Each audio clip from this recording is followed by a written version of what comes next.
2. Hope you got your head straight, because we certainly have our heads straight. Yes, we're doing great. We got a few more questions to burn through, and we got to get back to making music, because this shit does not make itself. No, it does not. What's the best advice you have ever heard? Ooh, that's a good question. You want to go first, or you want me to go first? Best advice that I ever got: stick to your guns and believe in yourself. You know, and what I mean by that is the whole world's going to be subjective and have their own opinions about everything. Music right now is either loved or it's torn to pieces and ridiculed. You know, there's no in between. And in the social media world, in the technology age, everybody could be a victim of something or rather. You know, so either you could live in fear. And a lot of artists that I bump into that do music are like, yeah, man, I've never published anything. I'm so worried about somebody saying something negative or yada, yada, yada. You know, well, we've run the gauntlet on that bullshit. You know, everybody said something negative. And dude, you know, we're doing pretty good for ourselves anyways. You know, so believing in yourself is the most legitimate chunk of information I've ever heard in my life. Because if you don't believe in yourself and carry yourself with any kind of reputation, you are going to get walked on in life, or you're not going to do anything you want to do. You got to step outside your comfort box. You can't just sit in the corner and expect for shit to happen for you. It's not going to. Surround yourself with like-minded people. You can't do it. Yeah. If you're a rap artist doing music, you absolutely need to find your metal musician drummer to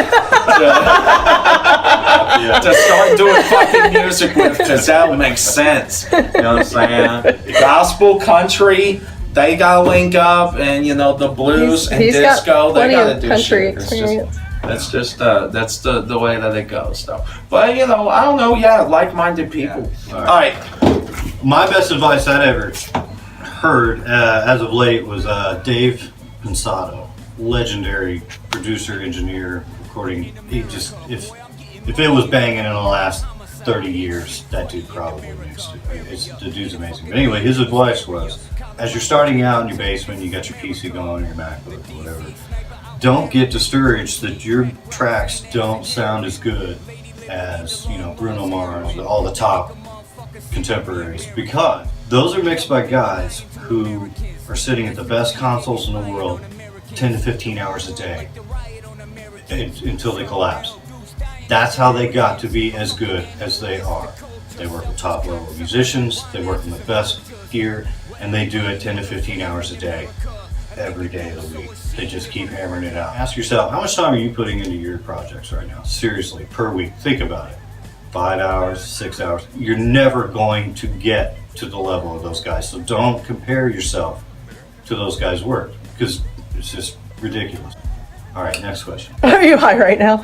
Are we hiring? You know, that's a good question. We do hire frequently. The thing is, we don't have any 8 to 5 bullshit. Nah, We're not that kind of company. Like, look, we're not in a. We hire. We don't even have a needed. need for that shit. It's like, yeah, we'll hire actors for our videos, and you know, we hire our camera crew and people to mix and master sometimes. And We don't plan too far out, because we find the farther out we plan stuff like that, the more opportunities there are for it to fall apart. we do a lot of jobs ourselves. Like, just so We're much. quick on our feet. We're in the moment, man. We have problems. It's hard to find somebody that's like your goals and ideals are genuine and compatible. To hire somebody to work around our schedule would be ridiculous. Yeah. Nobody would stick around. They wouldn't do it. Because, dude, I'll call James at fucking 4:35 in the morning and just be like, yo, what if we did this and that and that and that and that, and dude, it's 5:30 before we get off of the phone. And then 9:48 rolls around and I'm like, dude, so I was thinking about this fucking flyer, and dude, he takes all that on the chin and just accepts it for what it is, you know, and I don't know anybody else that would be willing to do it. Dun, dun, dun, dun, dun, dun. Next question. I mean, Another weird one from Austin, talking about a cartoon version of you guys. What? Okay, elaborate. It says, honestly, I dig a cartoon version of you guys in a video with whatever concept you go with. I've considered that, you know, I really have, but to expect an artist to fuck with that would be astronomically, and not only expensive, but time consuming as hell. But I mean, nothing's a hard no. But it's not a hard no. If the technology gets cheap enough to where we can probably do this ourselves, then, yeah. It's like what I said earlier. We've got George Lucas ideas. We're not prepared to create those worlds yet. Not yet. It's real shit. And sometimes it can be the technology's not there. Sometimes our budget isn't. Sometimes we're just waiting for the right project to come around to do something. Well, cartoon characters are great stunt doubles, you know. Yeah, they are. But I mean, we're a rap label. We aren't fucking Wile E. Coyote and Roadrunners. So like, I mean, there has to be a means for it, I guess. But I mean, I think it would be dope to see us as cartoons. You said you had things in the works that you can't discuss. What about new t-shirt designs? Oh, yeah. Okay. I can kind of discuss it a little bit. Here's what's up. The guy that made our snowman shirt, you want to lift that up real quick? All right, Jacob Cook. You can get this online anywhere. No shit, you can. You just Google me, King Kold.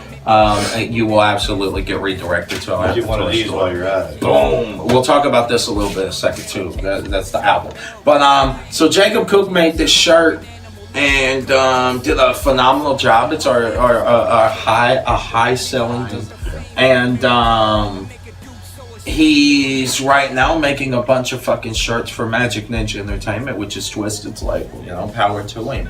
And he, because he's so busy, he fucking backed off from doing shirts. But we've already bounced our idea off of him for what we want to do for a long sleeve shirt design, and that's going to be fucking dope. Yep. I can't wait to do that. Really, I can't. It's going to be a really cool design. I don't want to get too deep into it because it ain't done yet, and if I talk about it, it won't get finished that way any fucking ways. But I came up with the concept, and I thought it was really fucking dope, and you know, I hope it turns out great. But yeah, we do have other shirts on the way. You know, J Phil's got a real cool fucking choo choo motherfucker mixtape shirt design that he's been using, and we're going to manufacture some more of those and get those out. And it's going to be fucking tough. It does pop. It does. It really does. You know, I mean, I've considered looking into hoodies and different shit like that. It just depends on what people are into and what they want. So they'll have to come at us and be like, yo, we want fucking rainbow sock hats with a fucking unicorn. Exactly, that's right. Yeah, you ask us a question, we're asking you something. Yeah. What do you guys want? Yeah. You want more of this? You want, you know, basic? You want to go straight and simple? What do you guys like? What's really cracking? I guess along with that, a pretty basic question is if someone wants to send you information or a demo or ask a question, what's the best route? The best route would be through the P.O. box. and the P.O. box for paper correspondence. I mean, they can send CDs in media mail too. We can flash that up on the screen in text. Yeah, we will. We'll get it to you. Yeah, James. You'll see it here. We'll also throw up our iTunes link so you can buy the albums. This is the first one. This is Drink It Riches Part 1. You know, it's classic. We got Part 2 up there. We have Part 3 finished, but we're waiting to finalize it. It's not going to drop until May 30th, or I might get antsy and drop it before. I don't know. You just never know. Roy wants to know if we plan on doing a track together where James is doing his sick style of drumming, which is legit. Dude, and a bunch of motherfuckers like that, wanting to know that, which is really cool. So that is a good question. Yeah, that's a good question. Yeah, it will. It appears as though online we've got a little bit of demand for that. So I mean, yeah, that is absolutely. That is absolutely a thing. We've worked together in the past. I mean, yeah, we have, and it worked out great. Session work for him. Yeah. What year was that? 2010. Yeah, it was 2010. So we did Underground Hustle 52 together. Yeah, it was 52, wasn't it? Yeah, fuck yes, the match hour one. Yeah, we killed that shit. You know what I'm saying? That was the highest selling UGH CD of all time. That installment, and I know for a fact I sold a bunch of those motherfuckers because we ran out of them. We reordered twice. You know what I'm saying? If that shows you how fucking grinding, and that was just on our end, you know. I mean, and we're not bitching. That's a great problem to have. No, that's a phenomenal problem to have. I love when I run out of. We pre-sold the first 100 before we had them in our hands. They go fast. They go really fast. So they do. Yeah. good. Well, Christine wants to know. Okay, so the Muddy Beats article was fucking dope, man. Ramrod hit us up. Actually, you know what? What happened was, Cleese had some problem with fucking Chuck, and they were going to end up in the same magazine, and then Chuck was like, fuck that, I don't want to work with Cleese. Like, this isn't fucking hidden knowledge. This is very public because Cleese told everyone. But, so Chuck didn't like Cleese, man. Chuck didn't want to be in the same magazine with him, so Cleese was able to fucking get his own installment of the Muddy Beats magazine, which is really tight. And Cleese hit us up. It was just like, yo, man, you got to get this motherfucking back cover because, like, I'm terrified they're going to give it to somebody I don't like. So I was like, all right, man, well, let's see what's up. So they gave us the fucking back cover, which was really cool. We got an article spread. Dude, we did a great interview. It was fucking a phenomenal interview. Yeah. I really enjoyed talking with him. It didn't even feel like an interview. It felt like I was just talking to, like, my cousin from fucking wherever. You know what I'm saying? Just like... Oh, yeah, the dude was very down to earth. Yeah, straight cool guy. Fucking awesome dude. Similar worldviews, yeah. Yeah. Cool. And I really want to work with Muddy Beats more. You know what I'm saying? I feel like... maybe down the road we might have to figure out what being on the cover feels like. Absolutely. But the back cover feels pretty goddamn good, you know what I'm saying? And I will actually have physical copies of that motherfucking magazine to sell too. Can't waste that of it. So the Muddy Beats thing is actually a really, really fucking cool, unique thing. It's not something that's going to happen often. You know, a lot of times it's our first interview we've ever done, and for a reason. You know, I mean, I don't like... Well, we take these things as they come along. I mean, yeah, you know, I don't like going out of our way to look for an opportunity, you know, if they come to us... Imagine how disappointed it'd be if our whole main super goal was to get in a magazine and it took us 6 months. We'd be really pissed off. Yeah, I mean, you know how much we could accomplish, and yeah, we could accomplish a whole lot in 6 months. So, yeah... Don't get hung up on one thing. Yeah, you gotta let it come to you. You gotta let it come to you. You can't go chasing it. Yeah, you can't go chasing it. But yeah, Great question. Yeah, that actually is a really good question. That's legit. All right. Yeah, we got to get back to making music. No, we got another one. All right, what do we got? We got that. All right, we got time for one. We got that one more question. Michael D. Walker II says, and Christine quotes, Is Tupac still alive? Is Tupac still alive? Okay. I personally am going to say no. And I know that might bum some people out and they might lose faith in me. But I personally believe that when someone dies, they stay dead. And it sucks. Tupac was dope. I really enjoyed Tupac's music. But people get shot and die. Now, could he be alive? Maybe. Probably not. Did they hide him in Cuba? that's what people have been telling me, that they're hiding him in Cuba. Probably not. I think that there's a lot of nostalgia around fans that don't want to just let someone that they care about go, which is actually really beautiful, and I hope one day people feel that way about me. You know, but when I'm dead, I will in fact be dead. I will not be hiding myself. I'm not an alien. I'm not in the mountains with Elvis. I will be fucking gone, baby. And that is all. Yeah. I kind of have to parrot the same thing. You know. Exact same thing. Elvis in the mountains, everything. All of it. He was gunned down in a crowded street.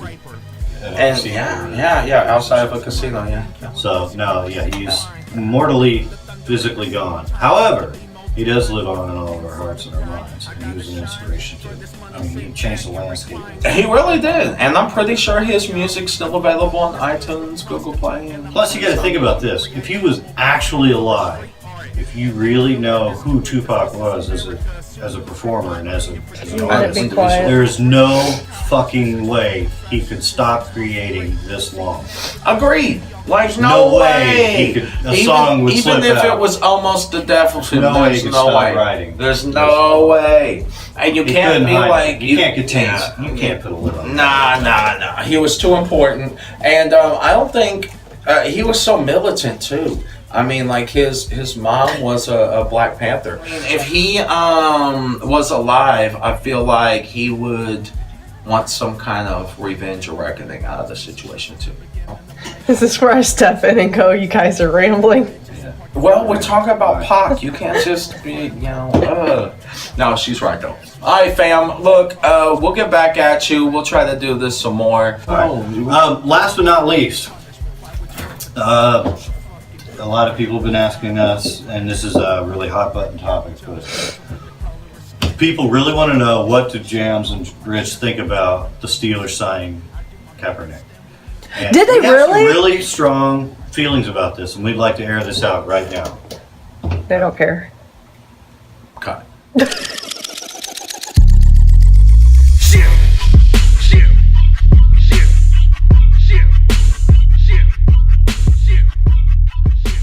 All right, Chrissy, I'll let you go over there and get all coffee.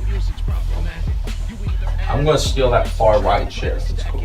No, I was just gonna be like over here being the Oh, I mean, yeah, I guess you could. the interviewer. You don't want to be on camera? Oh fuck! God damn it! We can't have anything! God! Fuck! I'll be on my trailer. Fucking amateurs. Work with me! Fucking amateurs. This is why you can never be a Jedi, Rich! Fuck!